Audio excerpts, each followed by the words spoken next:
The child who would become the most powerful ruler on earth was born in a city perched between worlds. Trabzon clung to the Black Sea coast, where Anatolia met the Caucasus, its harbour welcoming ships from Crimea and Constantinople, its markets filled with the languages of a dozen peoples. Here, in November 1494, Hafsa Sultan gave birth to a son she named Suleiman, a name that echoed the wisdom of Solomon and carried the weight of prophecy. The boy's father was Selim, then serving as provincial governor, a prince whose own path to power would be paved with the bodies of his brothers. The Ottoman dynasty did not practice primogeniture. Every prince possessed an equal claim to the throne, and succession was determined not by birth order, but by survival.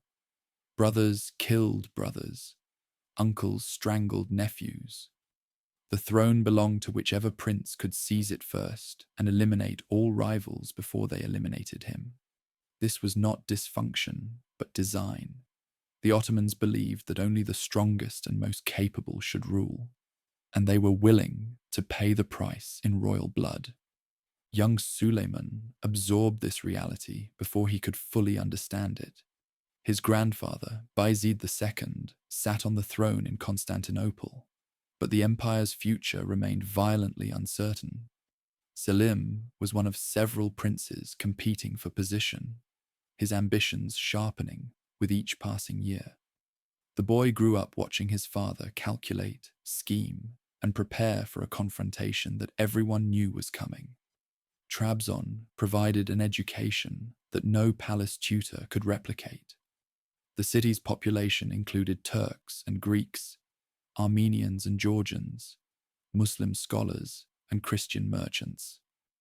Suleiman learned early that empire meant diversity, that ruling vast territories required understanding peoples whose languages, faiths, and customs differed fundamentally from one's own. This was not tolerance born of sentiment, but pragmatism, refined by centuries of Ottoman expansion. The empire succeeded because it could absorb and administer difference, not because it sought to eliminate it. His formal education followed the rigorous curriculum expected of an Ottoman prince. He memorized the Quran and studied its interpretation under distinguished scholars. He learned Arabic, the language of scripture and law, and Persian, the language of poetry and refinement. He read history, the rise and fall of empires, the victories and catastrophes of rulers who had come before. He studied mathematics sufficient for military logistics and astronomy adequate for navigation. He learned to craft gold and silver with his own hands, a tradition that connected Ottoman princes to the artisan skills their ancestors had practiced on the Central Asian steppes. Among the young slaves who served in his household was a Greek boy named Ibrahim, captured during a raid on the Adriatic coast and brought to Trabzon through the empire's vast trade in human beings. The two boys formed a friendship that would shape the history of 3 continents. Ibrahim was intelligent, charming, and utterly devoted to the prince who had chosen him as a companion. Suleiman saw in Ibrahim something he could rarely find among the nobles and officials who surrounded him, someone whose loyalty was personal rather than political, whose friendship was uncomplicated by calculations of succession and survival. When Suleiman reached adolescence, he received his first governorship in Kaffa, the Crimean port that controlled the Black Sea slave trade. Here he encountered the full machinery of Ottoman administration: tax collection, legal disputes, military logistics, the endless correspondence that bound provinces to the imperial center. He learned that ruling was not glory, but paperwork, not conquest, but the daily grind of decisions that accumulated into policy. The romantic image of the sultan as warrior king gave way to the reality of governance as bureaucratic labor. A subsequent posting to Manisa in western Anatolia brought him closer to the heart of the empire and deeper into the complexities of provincial rule. Manisa had been a training ground for crown princes for generations, its proximity to Constantinople allowing close supervision, while its distance preserved the fiction of independent command. Suleiman dispensed justice in the governor's court, reviewed tax assessments, resolved disputes between communities that had coexisted uneasily for centuries. Each decision taught him something about the balance between firmness and flexibility that successful rule required. Meanwhile, his father's patience had run out. Selim had watched his brothers maneuver for position while their father aged and weakened. When Bayezid II seemed to favor another son for succession, Selim struck with a ferocity that stunned even those who expected Ottoman succession crises to be bloody. He raised an army, marched on Constantinople, and forced his father to abdicate in 1512. Bayezid II died weeks later, officially of natural causes, though few believed it. Selim then systematically hunted down his brothers and their sons, eliminating every rival claimant to ensure that no future civil war could challenge his authority. The fratricide extended to Suleiman's own generation. His cousins, boys he had known, were strangled with bowstrings to prevent them from ever threatening the succession. Suleiman witnessed, or at least understood, that his own survival depended on his father's willingness to kill children. The lesson was brutal but clear. The Ottoman throne was purchased with family blood, and any prince who hoped to sit upon it must be prepared to pay that price. Selim I, known to history as the Grim, proved as formidable in conquest as he had been ruthless in succession. He turned east against the Safavid Empire of Persia, driven by both strategic calculation and religious fury. The Safavids were Shia Muslims whose influence had spread into Ottoman Anatolia, inspiring heterodox movements that threatened imperial stability. At the Battle of Chaldiran in 1514, Selim's artillery-equipped army shattered the Safavid cavalry, establishing Ottoman supremacy over eastern Anatolia and demonstrating the devastating effectiveness of gunpowder weapons against traditional mounted warriors. Then Selim turned south. The Mamluk Sultanate had ruled Egypt and Syria for centuries, controlling the holy cities of Mecca and Medina, along with some of the wealthiest territories in the Islamic world. In a campaign of breathtaking speed, Selim conquered Syria in 1516 and Egypt in 1517, more than doubling the size of the Ottoman Empire in just 2 years. The Abbasid Caliph, a figurehead maintained by the Mamluks, transferred his religious authority to the Ottoman Sultan. Selim returned to Constantinople as not merely a king, but as the protector of Islam's holiest sites, the commander of the faithful, the most powerful Muslim ruler since the great caliphs of Baghdad. Suleiman observed his father's conquests from his provincial posts, receiving dispatches that described victories beyond anything the empire had achieved in generations. The scale of Selim's ambition was matched only by its success. In 8 years of rule, he had transformed the Ottoman Empire from a powerful regional state into a transcontinental colossus that stretched from the Danube to the Nile, from the Persian frontier to the shores of North Africa. The relationship between father and son remained complex. Selim was not a man who invited affection. His nickname reflected a personality that valued results over relationships, efficiency over warmth. He had killed his own brothers and father, had executed ministers and generals who disappointed him, had created an atmosphere of fear that permeated his entire court.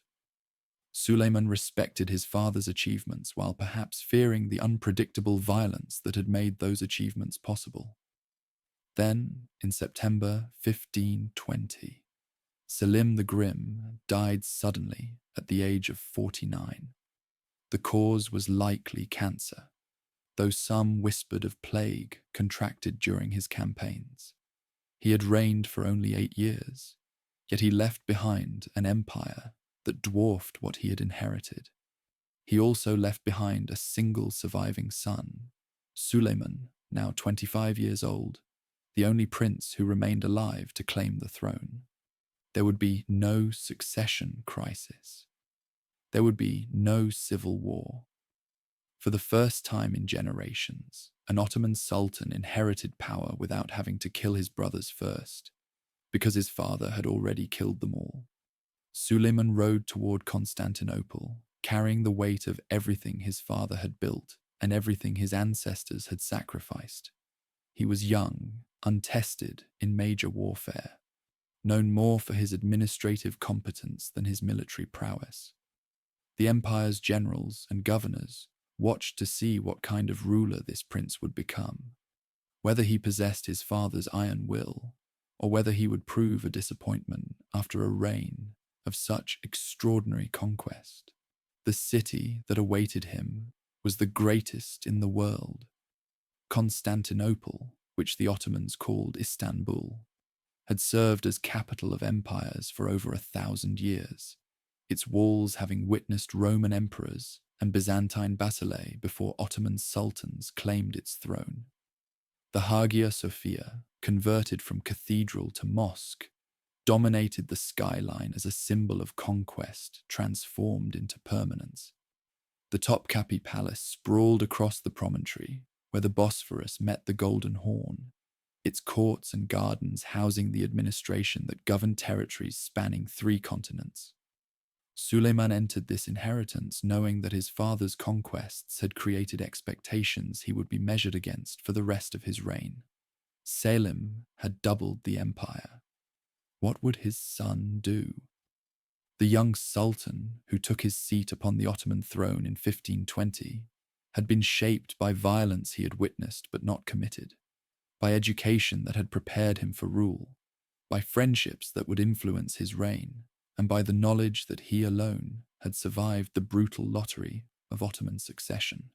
He was disciplined, cultured, quietly ambitious, and acutely aware that an empire built on conquest would judge him by his ability to continue conquering. Europe watched nervously as word spread of the new sultan's accession. The Holy Roman Empire, the Kingdom of Hungary, the Republic of Venice, the Knights of St. John all understood that the Ottoman threat had not ended with Selim's death. If anything, the young sultan might prove even more dangerous. Eager to demonstrate that he deserved the throne his father's ruthlessness had secured, they were right to be afraid. The new sultan's first acts signaled a reign that would differ from his father's in temperament, if not in ambition. Where Selim the Grim had ruled through terror, executing ministers and generals with a frequency that kept his entire court in constant fear, Suleiman announced his arrival with gestures of justice and mercy. He released hundreds of Egyptian and Persian craftsmen, whom Selim had forcibly relocated to Constantinople. He compensated merchants whose goods had been confiscated during his father's campaigns. He dismissed officials known for corruption and appointed men whose reputations rested on competence rather than cruelty.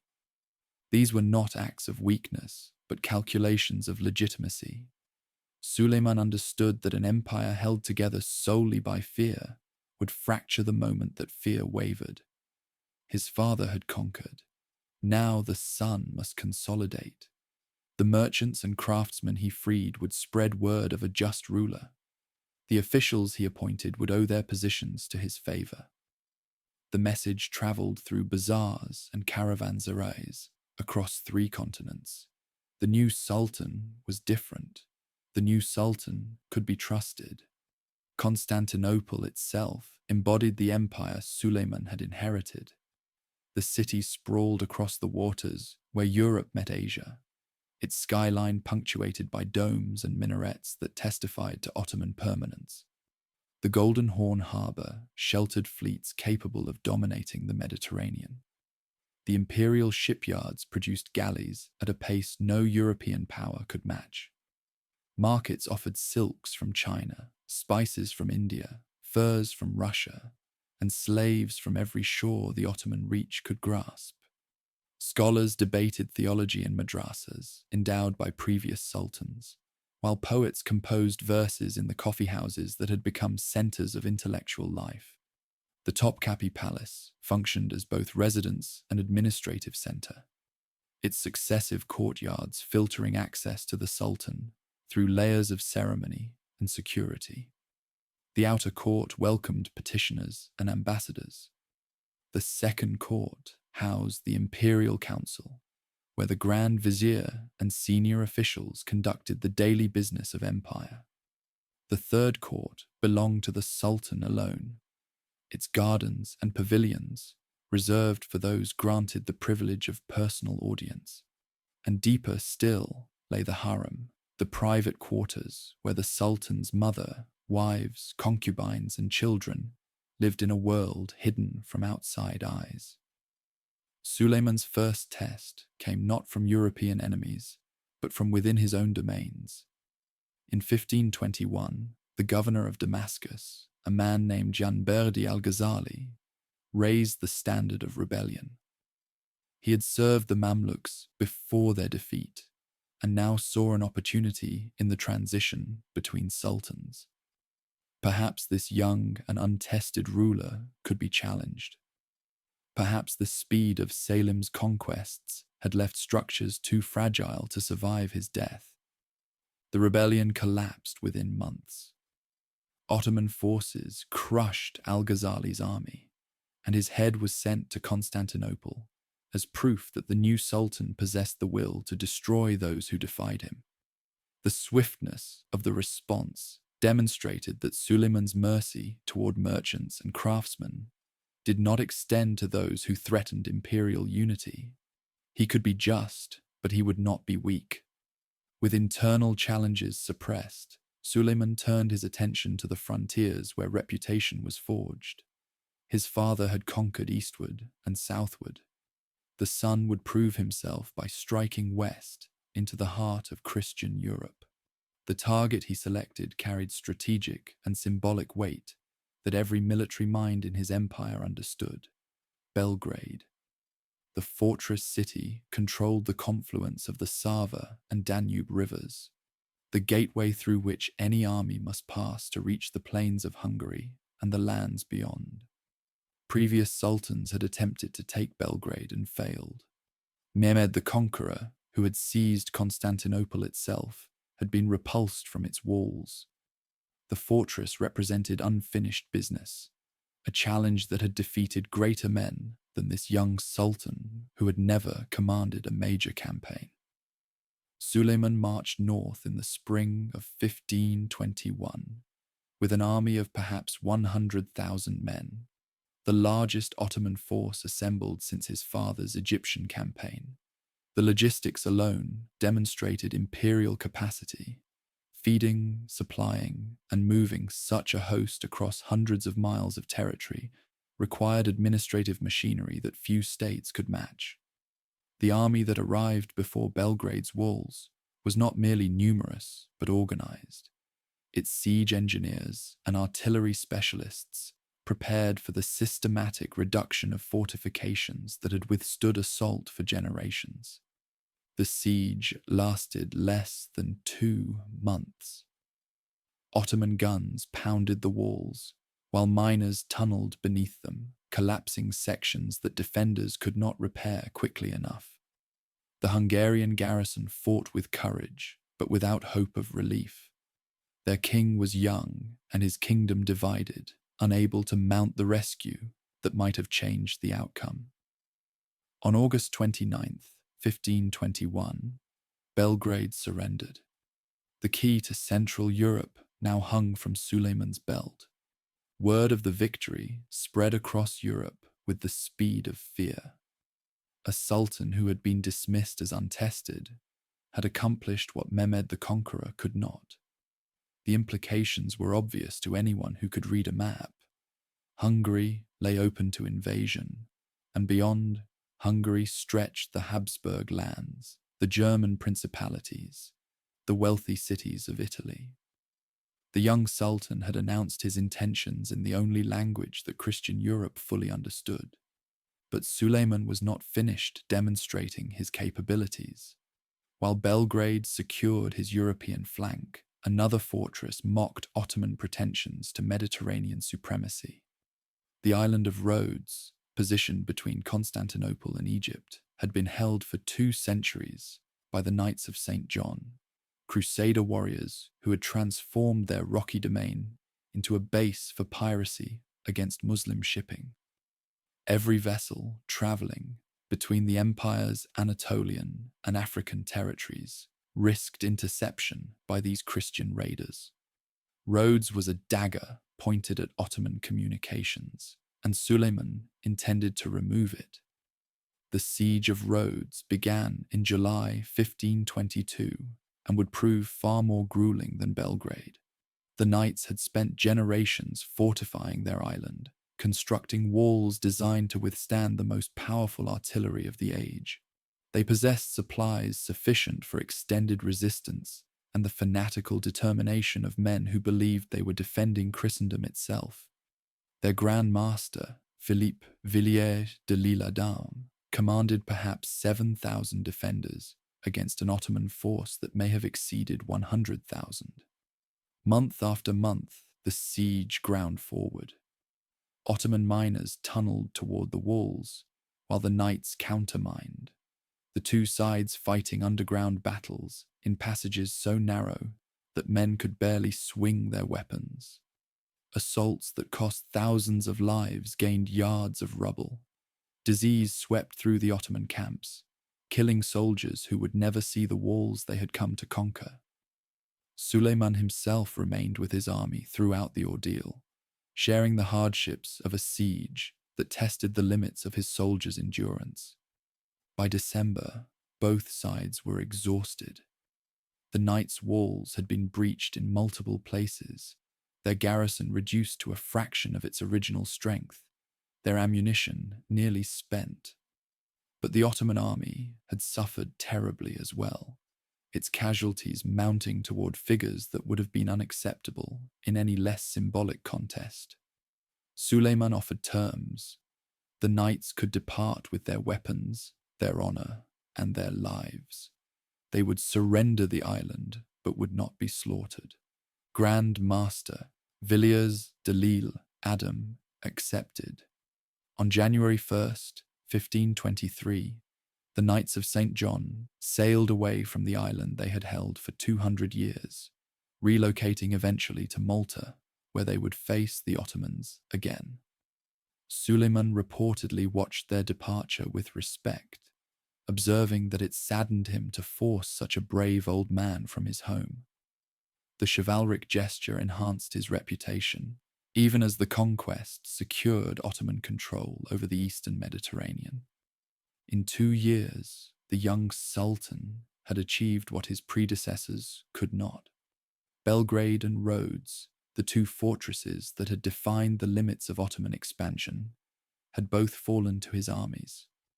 He had proven himself a commander capable of conducting major sieges, and a ruler willing to show mercy to defeated enemies who had fought with honor. The contrast with his father's indiscriminate brutality was deliberate and effective. Throughout these campaigns, one figure had remained constantly at Suleiman's side. Ibrahim, the Greek slave, who had been his childhood companion, had risen with his master's elevation. The Sultan appointed his friend to positions of increasing authority, trusting him with responsibilities that would normally fall to men of established families and proven lineage. By 1523, Ibrahim had become Grand Vizier, the second most powerful position in the empire, traditionally held by experienced administrators who had spent decades climbing the Ottoman hierarchy. The appointment was unprecedented. Ibrahim was young, foreign-born, and lacked the credentials that previous Grand Viziers had possessed. His elevation depended entirely on personal favor. on the bond between two men who had grown up together and trusted each other in ways that political relationships rarely permitted. Suleiman gave Ibrahim authority over military campaigns, diplomatic negotiations, and domestic administration. He gave him a palace rivaling the Sultan's own. He gave him wealth beyond the dreams of most princes. And Ibrahim, for his part, served with a brilliance that justified every honor his master bestowed. The Ottoman court watched this relationship with a mixture of admiration and unease. A sultan who placed such trust in a single individual created vulnerabilities that enemies might exploit. A grand vizier who accumulated such power might eventually threaten the throne itself. But for now, the partnership functioned with remarkable effectiveness. Suleiman provided vision and legitimacy. Ibrahim provided execution and administrative genius. Together, they would reshape the empire and terrify its enemies. By 1526, Suleiman had transformed himself from an untested heir into the most feared ruler in the world. He commanded armies that had never known defeat under his leadership. He ruled an empire that stretched from the Danube to the Nile, from the Persian frontier to the North African coast. He had demonstrated both military prowess and political sophistication, showing that he could conquer fortresses and govern diverse populations with equal skill. Now he prepared for the campaign that would define his reign's first decade. Hungary beckoned, weak, divided, ruled by a young king who had inherited problems beyond his capacity to solve. Beyond Hungary lay Vienna, the seat of Habsburg power, the symbolic heart of Christian Europe. Suleiman assembled the largest army he had yet commanded and marched toward a confrontation that would determine whether the Ottoman Empire could break the last barriers protecting Western Christendom. The Sultan, who rode north in 1526, was no longer proving himself. He was fulfilling a destiny that seemed, to observers across 3 continents, both terrifying and inevitable. The plains of Mohacs stretched flat and featureless beneath an August sun, offering no advantage to defenders who would have to meet the Ottoman army in open battle. King Louis II of Hungary was 20 years old, brave beyond wisdom, and convinced that his heavily armored knights could shatter any force the Turks might bring against them. He had perhaps 25,000 men. Suleiman had over 100,000, including artillery that would transform the battlefield into a slaughterhouse. The Battle of Mohacs lasted approximately 2 hours. Hungarian cavalry charged with the courage that centuries of chivalric tradition demanded, crashing into Ottoman lines that absorbed the impact and refused to break. Then the guns spoke. Ottoman artillery and disciplined musket fire tore through the armored ranks, killing horses and riders with an efficiency that no amount of valor could overcome. The Hungarian army did not retreat. It simply ceased to exist. King Louis II fled the field and drowned in a stream, his body weighed down by the armor that had failed to protect him from bullets. The date was August 29th, 1526, exactly 5 years to the day after Belgrade had fallen.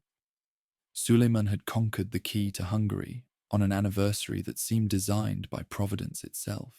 The aftermath reshaped Central European politics for the next 2 centuries. Hungary, which had served as Christendom's shield against Ottoman expansion, shattered into competing fragments. Suleiman did not attempt to annex the entire kingdom. Instead, he installed John Zapolya, a Transylvanian nobleman, as a vassal king who would rule under Ottoman protection. This arrangement served multiple purposes. It created a buffer state that absorbed the costs of frontier defense. It demonstrated that submission to Ottoman overlordship could preserve local autonomy. And it set the Ottomans against the Habsburgs, who claimed Hungary through Louis II's marriage connections. Ferdinand of Habsburg brother of the Holy Roman Emperor Charles V, refused to accept Zapolia's elevation. He invaded Hungary to claim the throne he believed was rightfully his, igniting a conflict that would smolder for generations. Suleiman found himself drawn into a rivalry that extended far beyond Hungary's borders. The Habsburgs ruled Spain, the Netherlands, much of Italy, and vast territories in the Americas. In challenging Ferdinand, the Ottoman sultan was challenging the most powerful dynasty in Christendom.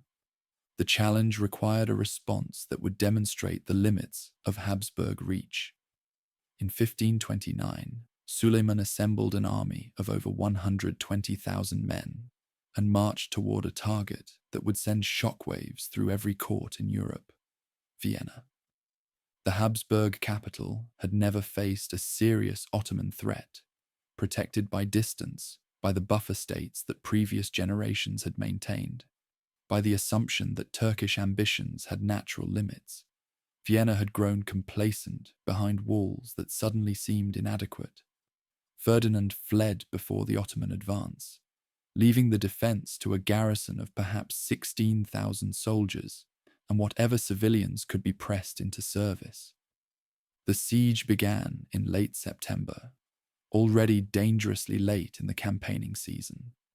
Suleiman's army had been delayed by rains that turned roads to mud and swelled rivers beyond their banks.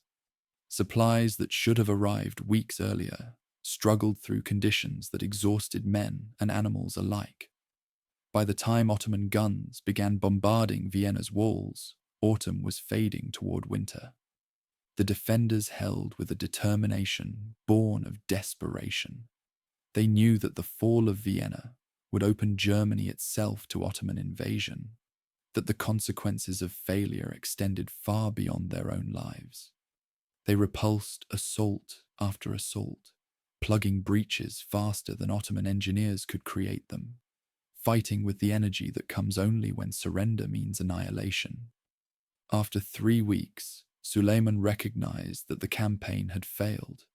His army was exhausted, his supplies were dwindling, and winter threatened to trap his forces far from home.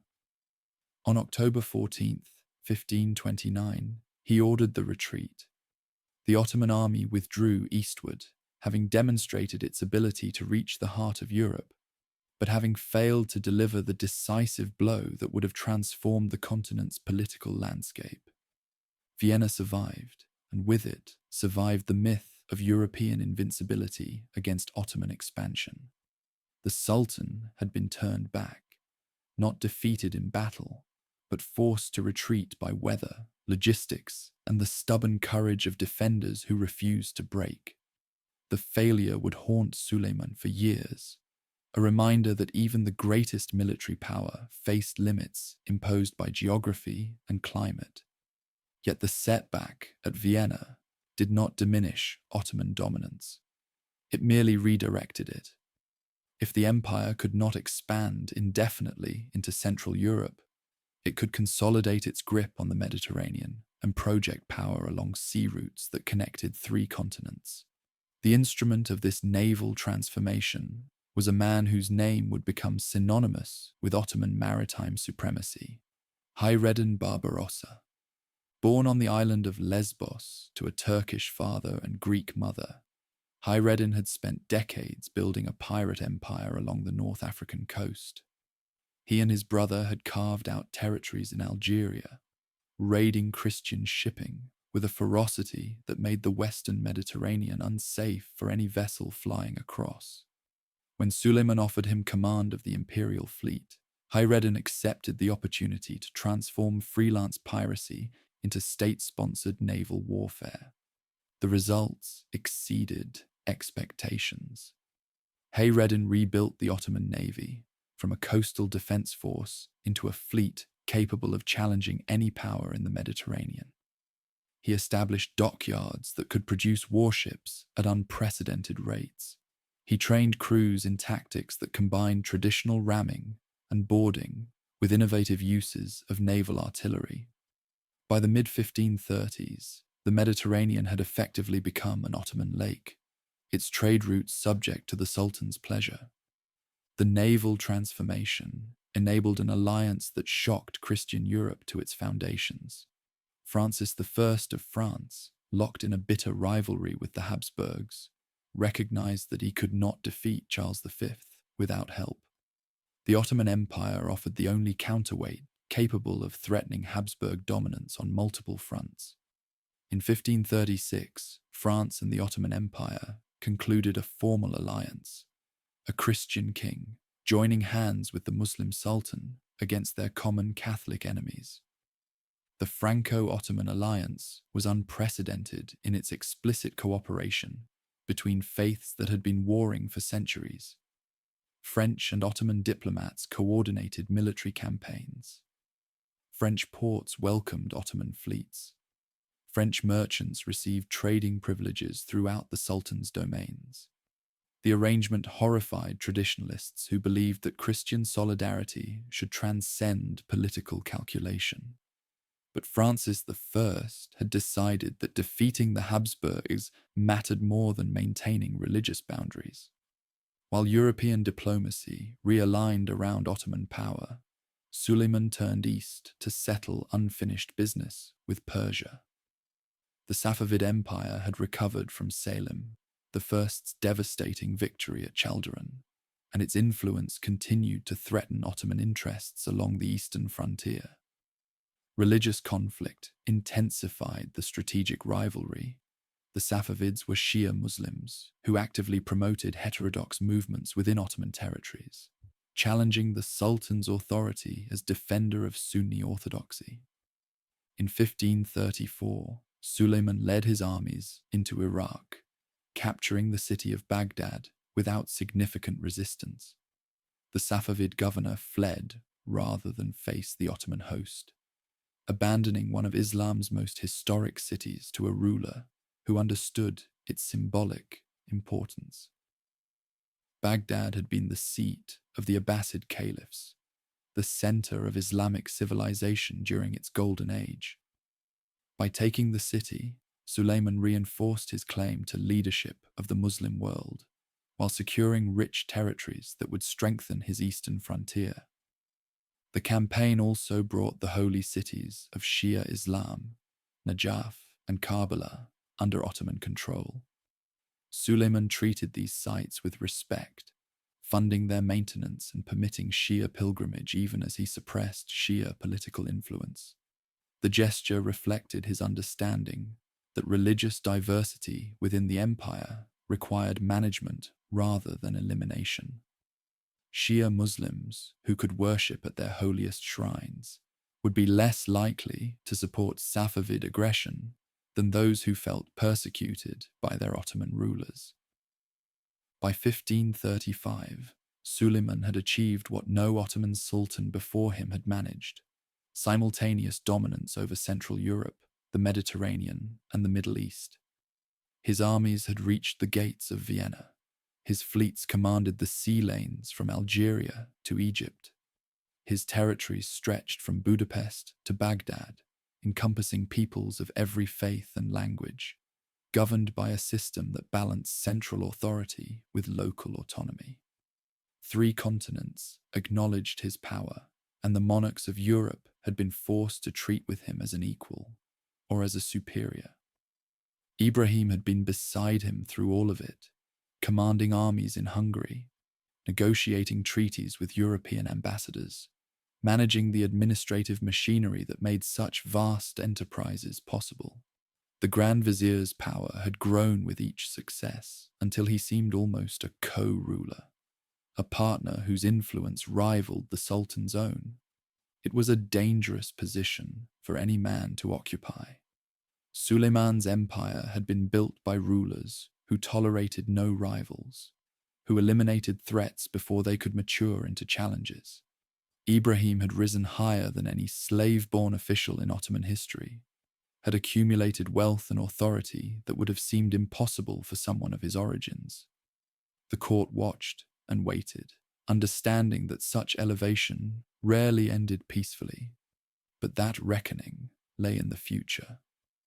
For now, the Sultan and his Grand Vizier stood at the summit of their power, masters of an empire that seemed destined to expand until it encompassed the entire known world. The setback at Vienna had been absorbed. The conquests continued. The administration functioned with impressive efficiency. The Ottoman Empire under Suleiman had reached a height from which the only direction seemed to be further ascent. The task now was to build something that would endure, to transform conquest into permanence, military victory into legal order, expansion into civilization. Suleiman was about to become something more than a conqueror. He was about to become a lawgiver. Europeans called him the Magnificent, awed by the splendor of his court, the reach of his armies, the wealth that flowed through his treasury. His own people used a different title, Kanuni, the lawgiver. The distinction revealed what each civilization valued most. Europeans saw power displayed. Ottomans saw power organized. Suleiman understood that the second achievement would outlast the first. The Ottoman Empire had grown too vast and too diverse to be governed by improvisation. Territories stretching from Hungary to Yemen, from Algeria to Azerbaijan, encompassed populations with different languages, religions, legal traditions, and economic systems. Previous sultans had issued decrees as circumstances demanded, creating a patchwork of regulations that varied by region and often contradicted each other. Suleiman undertook the monumental task of systematizing this chaos into coherent law. The challenge was theological as well as administrative. Islamic law, the Sharia, derived from divine revelation and the traditions of the Prophet. It could not be altered by any earthly ruler, no matter how powerful. Yet the Sharia did not address every situation that governance required.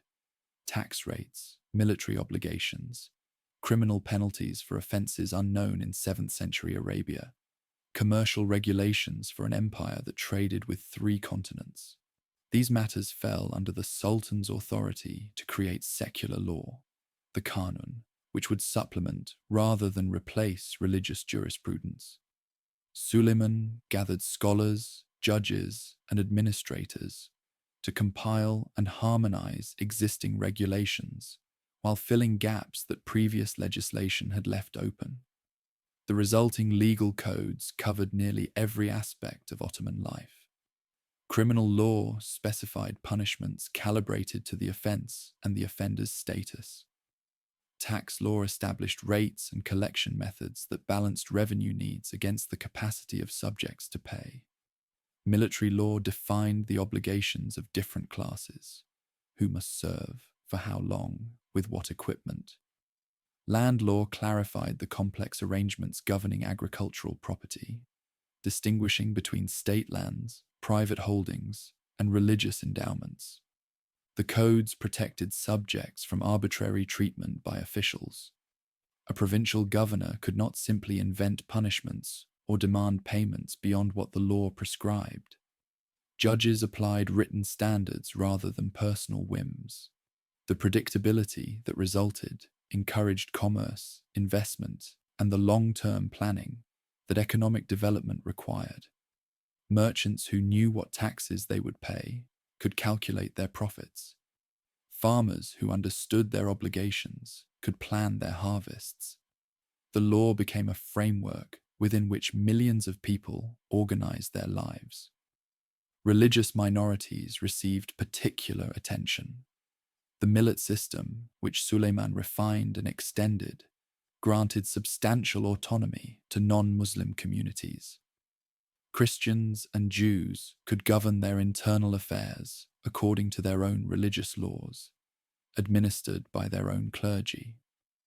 They could build churches and synagogues, operate schools that taught their traditions, settle disputes among themselves without reference to Islamic courts. In exchange, they paid special taxes, accepted certain restrictions on public religious display, and acknowledged the Sultan's ultimate sovereignty. The arrangement was not equality. Muslims held privileged status, and conversion to Islam was encouraged while conversion away from Islam was forbidden. But compared to the treatment that religious minorities received in contemporary Europe, where Protestants and Catholics slaughtered each other and Jews faced periodic expulsion and massacre, the Ottoman system offered remarkable security. Jewish refugees fleeing Spanish persecution found sanctuary in Ottoman lands.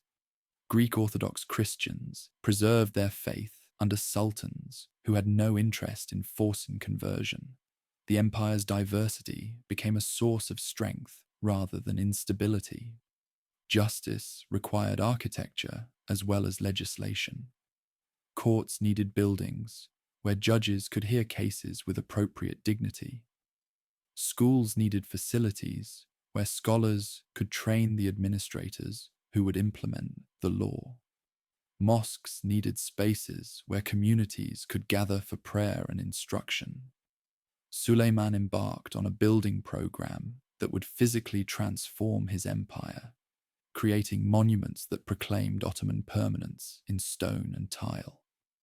The instrument of this transformation was a man whose genius would reshape the Islamic world's visual landscape, Mimar Sinan. Born to a Christian family in Anatolia, Sinan had been recruited through the Devshirme system that took promising boys from non-Muslim communities and trained them for imperial service. He had served as a military engineer, designing fortifications and bridges during campaigns in Vienna, Baghdad, and Corfu. His technical skills caught Suleiman's attention, and in 1538, the Sultan appointed him chief imperial architect, a position Sinan would hold for 50 years, serving 3 sultans and completing over 300 structures. Sinan approached architecture as both art and engineering. He studied the Hagia Sophia obsessively, analyzing how its Byzantine builders had created a dome that seemed to float above its supporting walls.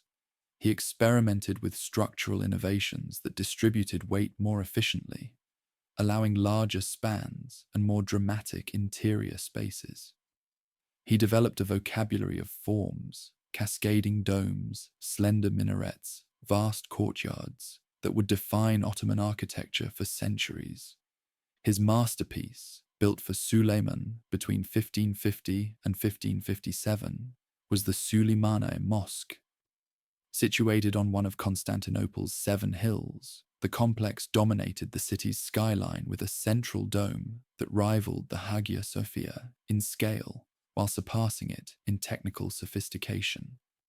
The mosque itself formed only the centerpiece of a vast charitable foundation that included 4 madrasas for religious and legal education, a medical school, a hospital, a public kitchen that fed the poor, a bathhouse, and shops whose rents supported the institution's ongoing operations. The Suleymaniye expressed in architecture what the Kanun expressed in law, the vision of an empire built on order, permanence, and the integration of diverse functions into harmonious wholes. The building's proportions followed mathematical relationships that created a sense of inevitability, as if the structure could not have taken any other form. Light entering through hundreds of windows illuminated calligraphy that proclaimed divine truth while reminding worshippers of the Sultan who had made such magnificence possible. Sinan built across the empire, mosques in Damascus and Mecca, bridges spanning rivers from the Balkans to Mesopotamia, aqueducts that brought water to cities whose populations had outgrown ancient infrastructure. Each project demonstrated that Ottoman rule meant improvement, that submission to the Sultan brought benefits that independence could not provide. The empire's subjects could see their taxes transformed into buildings that served their communities for generations. Suleiman himself participated in the cultural flourishing that his patronage enabled. He was not merely a sponsor of poets and scholars, but a poet himself, writing verses under the pen name Muhibbi, the lover. His poetry explored themes of love, both human and divine, loss, the transience of worldly glory, and the search for meaning that even the most powerful ruler could not avoid. The sultan, who commanded armies and promulgated laws, also crafted couplets that revealed a reflective, even melancholy, inner life. One verse captured the paradox of his position. The people think of wealth and power as the greatest fate, but in this world, a spell of health is the best state. What men call sovereignty is a worldly strife and constant war. Worship of God is the highest throne, the happiest of all estates. The man who possessed more wealth and power than perhaps anyone else alive understood that neither guaranteed happiness or meaning. His poetry suggested depths that his public persona of imperial majesty deliberately concealed. The decade from 1535 to 1545 represented the empire's transformation from military enterprise to enduring civilization. The conquests continued: campaigns against Persia, naval operations in the Mediterranean, the constant pressure on Habsburg Hungary, but they no longer defined the reign's essential character. Suleiman had proven his abilities as a warrior. Now he demonstrated his capabilities as a builder, legislator, and patron of culture. The machinery of empire hummed with efficiency. Provincial governors administered their territories according to standardized procedures. Judges applied consistent laws. Tax collectors followed prescribed methods. The army maintained its readiness, while the navy projected power across the inland sea. Trade flourished under the protection that imperial stability provided. The population grew as peace allowed agriculture to expand and cities to prosper. Yet within the imperial palace, tensions were building that would shake the foundations of everything Suleiman had constructed. The harem that had seemed merely the sultan's private domain was becoming an arena of political conflict. Women whose official status confined them to domesticity were accumulating influence that rivaled the Grand Vizier's. And the succession, always the Ottoman dynasty's most dangerous vulnerability, was developing complications that would eventually require Suleiman to make choices no father should have to face. The lawgiver who had brought order to an empire would discover that his own household defied the systems he had created. The next decade would test whether Suleiman could rule his heart as effectively as he ruled his realm. She had arrived in the harem as a slave, captured from a village in what is now Ukraine, sold through the Crimean markets that supplied the Ottoman elite with human merchandise. The Europeans called her Roxolana. The Ottomans knew her as Hürrem, the cheerful one. She was not the most beautiful woman in the imperial harem, nor the most highborn, nor the most obvious candidate for a sultan's favor. But she possessed something that set her apart from every other concubine who had shared Suleiman's bed: the ability to make him laugh. Ottoman tradition prescribed strict limits on the influence of royal women. A concubine who bore a son might rise to prominence, but only temporarily.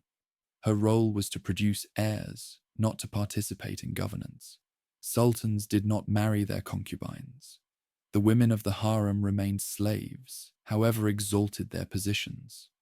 And once a concubine had borne a son, she was expected to bear no more. Ensuring that no single woman accumulated too many potential heirs, Hürrem shattered every one of these conventions. She bore Suleiman not one son, but 5, along with a daughter, a fertility that would have been scandalous under normal harem protocols. She did not retreat into dignified seclusion, as custom demanded, but remained at the sultan's side, engaging him in conversation, correspondence, and political counsel. Most astonishingly of all, Suleiman married her, a legal ceremony that elevated a slave to the status of legal wife, something no Ottoman sultan had done for centuries. The marriage shocked the empire, Ambassadors reported to their governments that the Sultan had fallen under the spell of a witch, for how else could such an unprecedented breach of tradition be explained? The Ottoman court watched with a mixture of fascination and horror as Hürrem accumulated influence that rivaled any vizier's. She received foreign diplomats. She corresponded with European queens. She commissioned mosques and charitable foundations in her own name. The cheerful slave girl had become the most powerful woman in the Islamic world. Her rise created enemies, the most dangerous of whom was Mahidevran, another concubine who had borne Suleiman, his firstborn son, Mustafa. Under normal circumstances, Mustafa would have been the undisputed heir to the throne. He was capable, popular with the army, and old enough by the 1530s to serve as provincial governor, demonstrating the competence expected of a future sultan. The soldiers who would one day decide the succession adored him. Everything pointed toward Mustafa inheriting his father's empire. Hürrem's sons threatened this expectation. If her children succeeded to the throne, Mustafa and his mother would face the traditional fate of unsuccessful claimants, execution to prevent future civil war. Mahidevran understood that her survival and her sons depended on maintaining Mustafa's position as heir apparent. Hürrem understood that her survival and her sons depended on removing that position from him. The first casualty of this shadow war was Ibrahim. The Grand Vizier had been Suleiman's closest companion for 30 years, the friend who had shared his youth and helped build his empire. But Ibrahim had accumulated power that made him vulnerable to accusations of overreach. He had taken titles that seemed to rival the Sultan's own. He had made decisions without adequate consultation, and he had clashed with Hürrem, whose influence he regarded as a dangerous intrusion into matters that should be decided by men. On the night of March 15th, 1536, Ibrahim dined with Suleiman in the imperial palace as he had countless times before. The next morning, his strangled body was found outside the palace gates. No trial, no warning, no explanation. The man who had commanded armies and negotiated treaties simply ceased to exist because the Sultan had decided he must die. The execution sent tremors through the Ottoman elite. If Ibrahim could fall after decades of loyal service and intimate friendship, no one was safe. The message was clear. Suleiman's favor could be withdrawn as quickly as it had been granted, and withdrawal meant death. Those who had grown comfortable in their positions suddenly remembered that they served at the pleasure of a ruler whose capacity for ruthlessness had never disappeared beneath the refinements of law-giving and poetry. Hürrem's enemies whispered that she had orchestrated Ibrahim's destruction, poisoning the Sultan's mind against his oldest friend. The accusation was impossible to prove, but equally impossible to dismiss. Ibrahim had opposed her influence. Now Ibrahim was dead. Her son's path to the succession had grown clearer with his removal. Yet Mustafa remained, and his popularity only increased as he matured into a capable administrator and military commander. The Janissaries, the elite slave soldiers who formed the core of Ottoman military power, openly favored him over Hürrem's sons. Provincial governors reported that Mustafa governed with wisdom and justice. Foreign ambassadors assessed him as the obvious successor to his father's throne.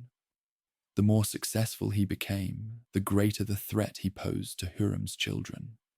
The crisis built for years, poisoning the atmosphere of the imperial court with suspicion and fear.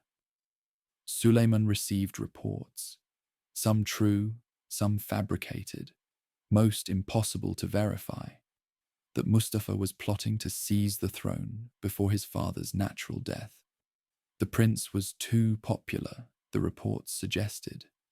His military support was too strong. He was communicating with the Safavid enemy. He was preparing to do to Suleiman what Selim I had done to Bayezid II, force abdication through armed rebellion. In 1553, Suleiman summoned Mustafa to his tent during a campaign against Persia. The prince came as commanded, expecting perhaps a reprimand, perhaps a confrontation, perhaps an opportunity to clear his name of the accusations that swirled around him. What awaited him was a squad of executioners. Mustafa fought. Unlike princes who accepted their fate with resignation, he struggled against the mutes whose bowstrings were meant to strangle him silently. The commotion was loud enough that Suleiman, waiting in an adjacent chamber, could hear his son's desperate resistance. The executioners eventually prevailed, and Mustafa's body was displayed outside the tent to confirm that the deed was done. The army that had loved Mustafa nearly mutinied. Soldiers wept openly, cursed the advisors they blamed for poisoning the Sultan's mind, and came close to violence that could have overthrown Suleiman himself. Only the Sultan's personal appearance, his reminder that he alone held the authority to determine succession, prevented a catastrophe. The campaign against Persia continued, but the army's spirit had been broken by a loss that felt more devastating than any battlefield defeat. Suleiman's youngest son, Cihangir, did not survive his brother's death. Born with a spinal deformity that had always set him apart, Cihangir had loved Mustafa with an intensity undimmed by the succession politics that divided their family. When news of the execution reached him, Cihangir collapsed. He died within months, his body surrendering to a grief that his fragile constitution could not endure. The Sultan, who had ordered Mustafa's death, now mourned two sons, one killed by his command, one killed by sorrow at that command. Whatever satisfaction Suleiman might have felt at eliminating a potential threat was drowned in losses that even absolute power could not reverse. He had secured the succession for Hurrem's surviving sons, but the cost had been paid in blood and heartbreak. Hurrem herself had only 5 more years to live. She died in 1558, probably from illness, leaving behind a sultan who had loved her with an intensity that defied every convention of Ottoman royal life. Suleiman buried her in a mausoleum adjacent to the Suleymaniye Mosque, ensuring that she would rest eternally beside the monument that symbolized his reign's greatest achievements. The tomb's placement told the story of their relationship more eloquently than any chronicle. Wives were not supposed to matter to sultans. They were supposed to be instruments of reproduction, not partners in life. Hurrem had been different. She had been friend, advisor, confidant, and co-conspirator in a relationship that had reshaped Ottoman politics and cost multiple lives. Whether she was the villain her enemies claimed, or simply a woman fighting for her children's survival in a system that demanded blood, her influence on Suleiman had been profound and permanent. The Sultan who emerged from these losses was changed. The confident lawgiver and magnificent conqueror had become something lonelier. An old man who had outlived his wife, executed his most capable son, and watched another son die of grief. His surviving sons, Selim and Bayezid, were already maneuvering against each other for the succession that would follow his death. The family tragedy that had begun with Mustafa's execution would continue until only one prince remained. Suleiman had ruled for over 30 years. His empire stretched across 3 continents. His laws governed millions. His buildings dominated skylines from Budapest to Baghdad. But in the private chambers of the Topkapi Palace, he was simply an aging father who had sacrificed his children to the merciless logic of Ottoman succession. The years remaining to him would be haunted by the choices he had made and the emptiness they had left behind. The Ottoman Empire, in Suleiman's final decade, had reached an extent that no Islamic state had matched since the great caliphates of Baghdad. From the gates of Vienna to the shores of the Persian Gulf, from the plains of Hungary to the coasts of Yemen, his authority ran unquestioned. 3 continents paid tribute to Constantinople. The Mediterranean belonged to his fleets.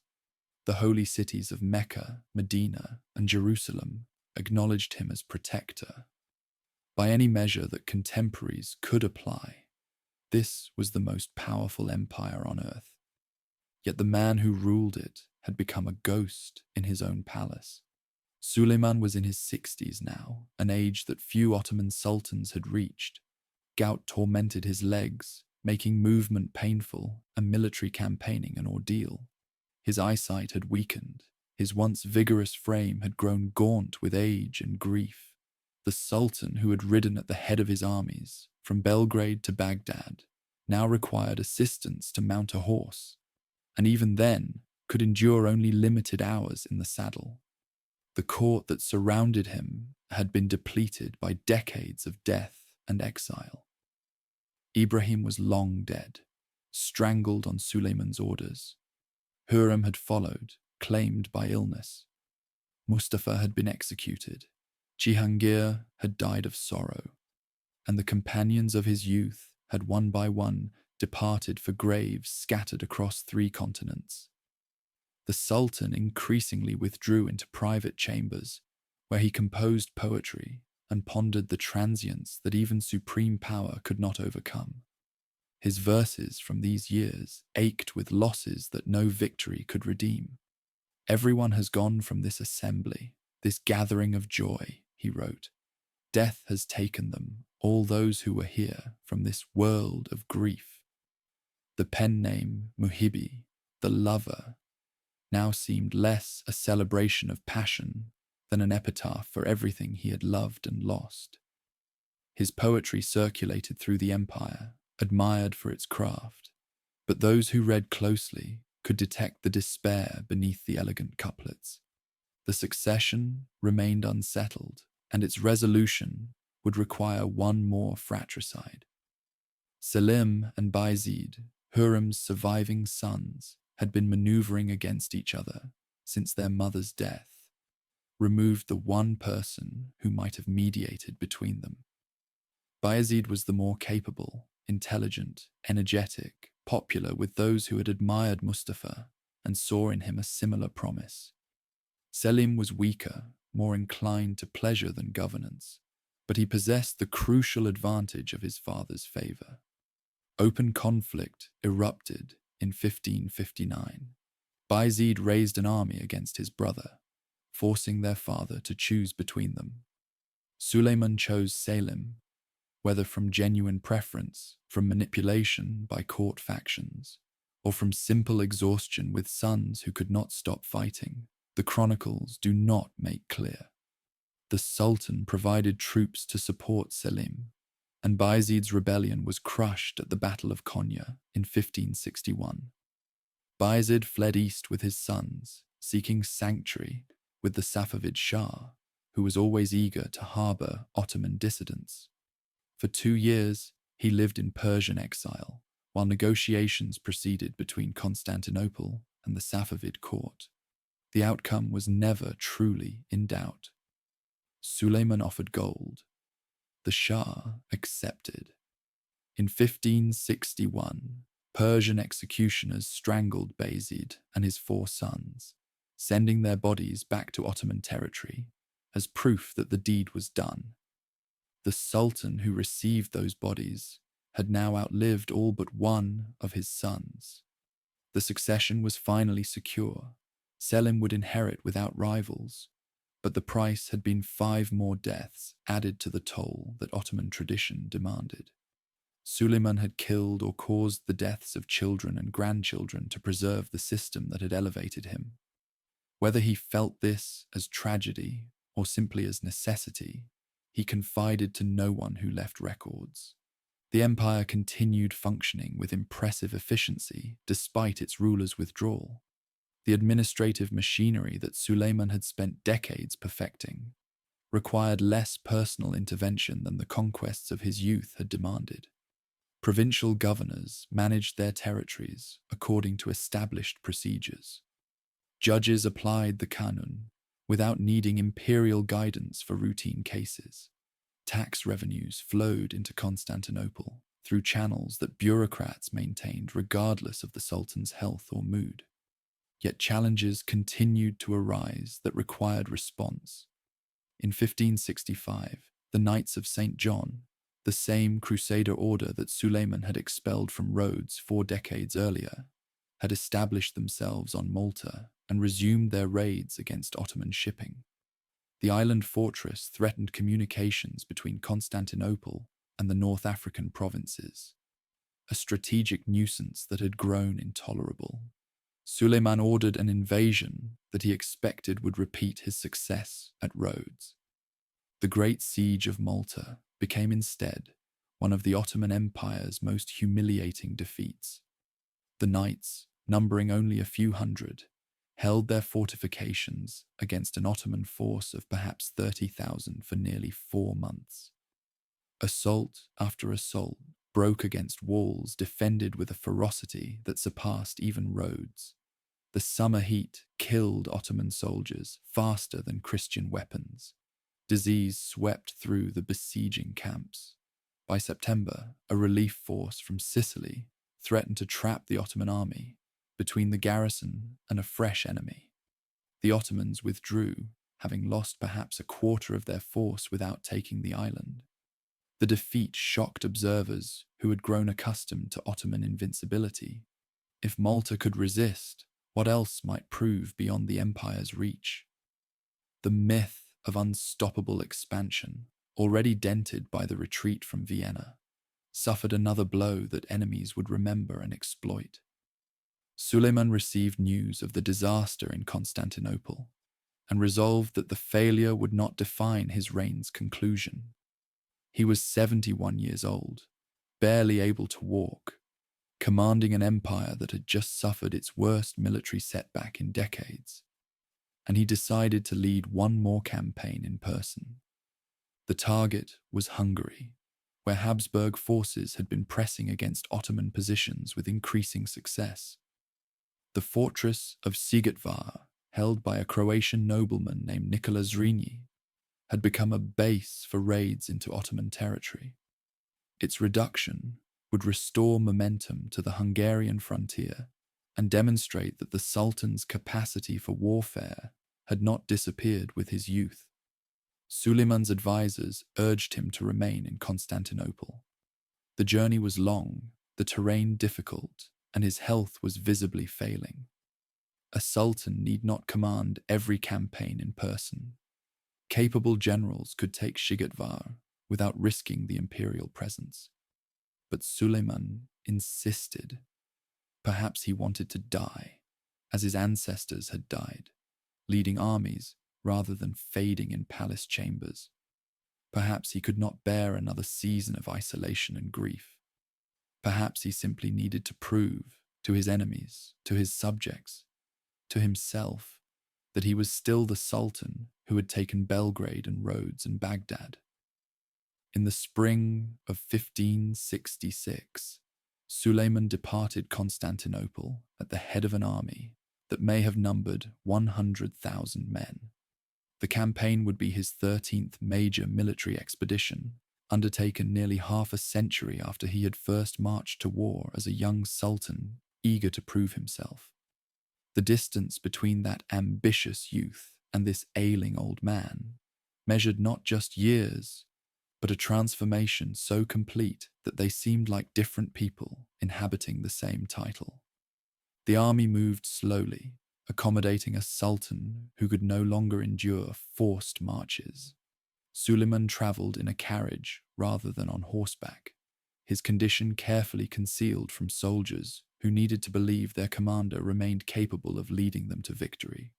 The journey that should have taken weeks stretched into months, as the imperial procession crawled toward a fortress whose defenders were preparing to die rather than surrender. Nikola Zrinji had perhaps 2,000 men to hold Sigetvar against the largest army in the world. He knew that no relief would come, that his position was hopeless, that the only question was how long he could delay the inevitable. He chose to make that delay as costly as possible, transforming his doomed garrison into an obstacle that would consume Ottoman lives and Ottoman time in quantities that history would remember. The Sultan, who had ordered so many deaths, now approached his own. Whether Suleiman understood that he would not survive this campaign, whether he rode toward Shigatvar as a warrior or as a man seeking an end to his sorrows, remained locked within a heart that had learned to trust no one with its secrets. The siege began on August 5th, 1566. The end of an era had begun. Shigatvar burned beneath the August sun as Ottoman guns reduced its outer fortifications to rubble. Nicolas Zrinje watched from the inner citadel, calculating how many more days he could purchase with Croatian lives. Each assault cost the Ottomans hundreds of soldiers. Each repulse brought the garrison another dawn. The mathematics of attrition favored neither side. The defenders would eventually be overwhelmed, but the besiegers would pay a price that no fortress of this size should have been able to extract. Suleiman observed the siege from his tent, too weak now to ride even the short distance to the front lines. Reports arrived describing progress measured in yards and bodies, each Ottoman success purchased with casualties that would have been unacceptable in any campaign not commanded by the Sultan himself. The old man listened, issued orders, and waited for the victory that seemed perpetually days away. His condition deteriorated as August gave way to September. The gout that had plagued him for years now combined with other ailments that his physicians could diagnose but not cure. He ate little, slept poorly, and spent hours in a stillness that his attendants found increasingly alarming. The Sultan, who had commanded armies across 3 continents, was losing his final battle, the one that every mortal eventually loses, while his soldiers fought and died within earshot of his tent. On the night of September 6th, 1566, Suleiman the Magnificent drew his last breath. He was 71 years old and had reigned for 46 years, longer than any Ottoman sultan before him, longer than most men of his era could expect to live. The cause of death was likely heart failure, though the precise mechanisms mattered less than the fact that the man who had shaped half a century of world history was gone. What followed demonstrated the Ottoman system's ruthless functionality. The Grand Vizier Sokolu, Mehmed Pasha, faced a crisis that could unravel everything.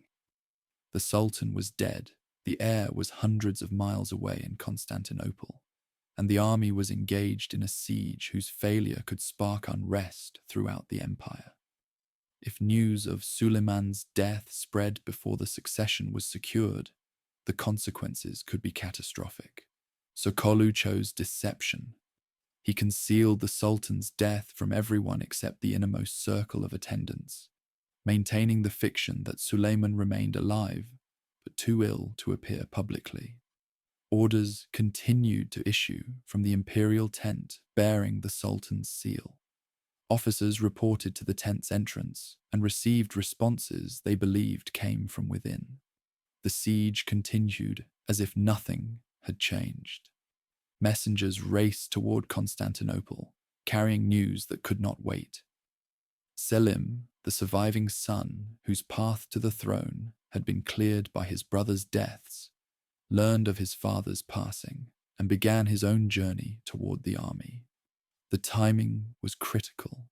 The new sultan needed to reach the troops before the secret could no longer be maintained.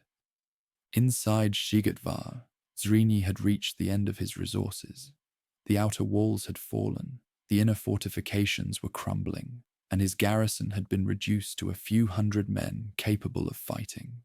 He knew that surrender meant captivity and probable execution, that his family's lands would be confiscated, that everything he had defended would be lost, regardless of how the siege ended. He chose a death that would echo through centuries, On September 8th, Zrini gathered his remaining men, dressed in his finest nobleman's clothes, and placed the keys to his treasury in his pocket so that whoever killed him could claim a reward. Then he ordered the gates opened and led a final charge into the Ottoman lines. The Croats crashed into enemy formations with the fury of men who had already accepted death, selling their lives at the highest price their swords could exact. Zrini fell within minutes. His body eventually recovered, and his head sent to the Ottoman command as proof of the fortress's capture. But even in death, Zrini extracted a final toll. The Ottomans discovered that the inner fortress had been mined with gunpowder. Whether by his order or by accident, the charges detonated as Turkish soldiers poured through the gates, killing thousands in an explosion that could be heard miles away. The fortress that had held for 34 days delivered one last blow before falling silent.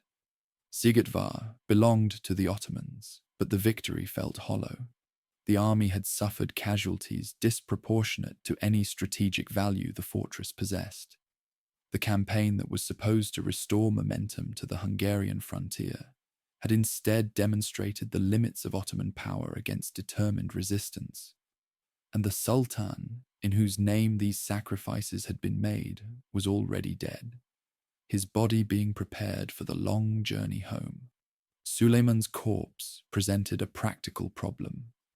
The distance to Constantinople was vast, and decomposition could not be prevented during weeks of travel through late summer heat. The solution was clinical. His internal organs were removed and buried near Sightvar, while his body was embalmed as thoroughly as contemporary techniques allowed. Even so, the procession that carried the dead sultan home relied on careful management to prevent the truth from becoming obvious. Selim met the army before it reached the capital, finally allowing the public announcement that his father had died. The transition proceeded smoothly.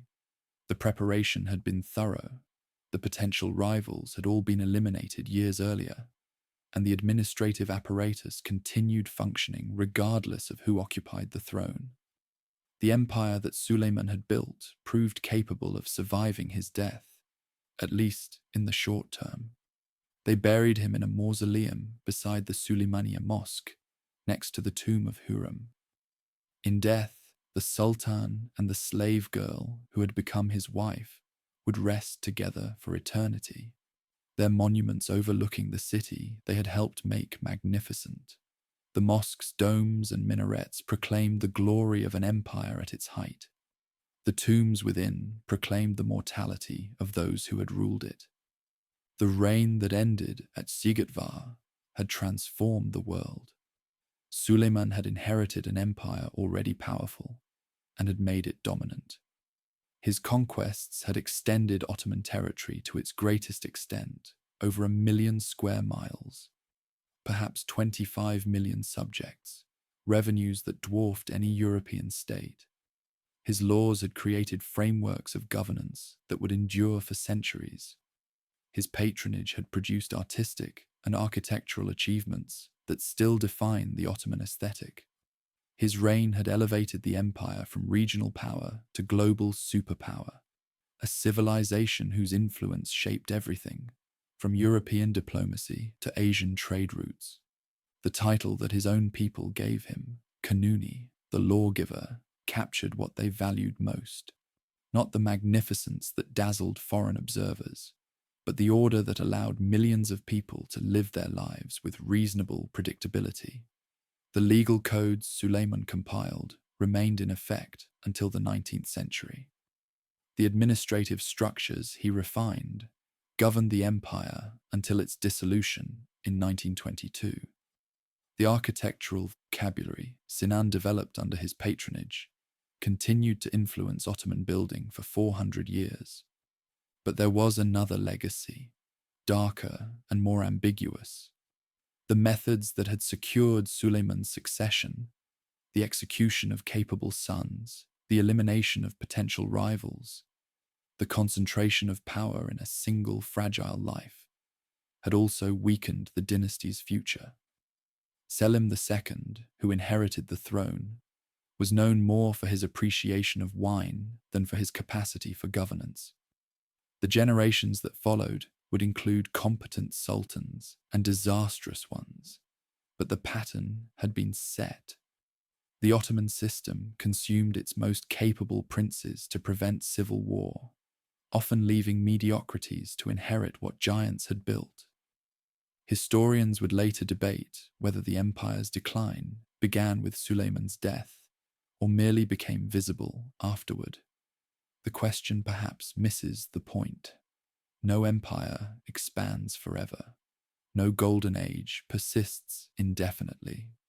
What Suleiman built was remarkable, not because it lasted eternally, but because it achieved what it did within a single human lifetime. The boy from Trabzon, who inherited his father's bloody throne, had become the most powerful ruler of his age, had codified laws and commissioned monuments and written poetry and loved deeply and lost terribly, had experienced everything that power could provide and learned that it could not provide enough.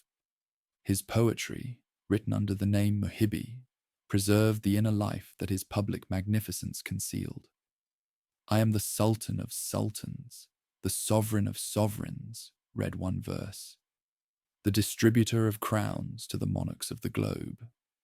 But another captured the truth that his titles could not obscure. Nothing in this world gives true satisfaction. Only love matters, but love fades. Only faith matters, but even the faithful must die. The domes of the Suleymaniye still rise above Istanbul's skyline, their proportions as perfect as the day Sinan completed them. The walls that Suleiman's armies built or breached have crumbled into ruins scattered across 3 continents, from Budapest to Baghdad, from Belgrade to Yemen. The laws he compiled have been superseded by modern codes, but their influence echoes in legal traditions that span the Islamic world. The empire he ruled has dissolved into dozens of nations, but the memory of what it achieved at its height still shapes how those nations understand their past. In the end, Suleiman achieved the immortality that eludes all but a handful of those who have ever lived. Not the immortality of the body, which he sought through no mystical quests or alchemical potions, but the immortality of consequence, of having shaped history so profoundly that the world after him could never be the same as the world before. The slaves he owned are forgotten. The armies he commanded have returned to dust. The enemies he defeated have dissolved into historical footnotes. But the sultan who led them all, the young prince who became the lawgiver and the magnificent, endures in stone and story, and the memories of nations that have never stopped arguing about what he meant. 46 years on the throne, 13 major campaigns, hundreds of buildings, thousands of legal provisions, millions of lives shaped by his decisions. One man, mortal like all men, who briefly held in his hands more power than almost anyone in history, and who learned, like all who hold such power eventually learn, that it could not protect him from loss, from age, from death, or from the loneliness that gathers around those who climb too high to be reached by ordinary human connection. The Suleymaniye Mosque stands as Suleiman's final answer to the question of what a life should mean. It is beautiful because beauty matters. It is functional because order matters. It endures because the longing for permanence is woven into every human heart. And it bears his name because, in the end, even the most powerful man who ever lived wanted what all people want: to be remembered, to have mattered, to leave behind something that would testify to the world that he had been here. The tourists who visit Istanbul today walk through spaces that Suleiman designed for glory. They photograph minarets that were meant to proclaim Ottoman supremacy across the centuries. They stand in courtyards where ambassadors once trembled, waiting for audiences with the most powerful man on earth. And if they pause long enough, if they quiet the noise of the modern city and listen to what the stones have to say, they might hear the echo of a voice that has been silent for nearly 500 years. I was Suleiman. I ruled the world. And even that was not enough.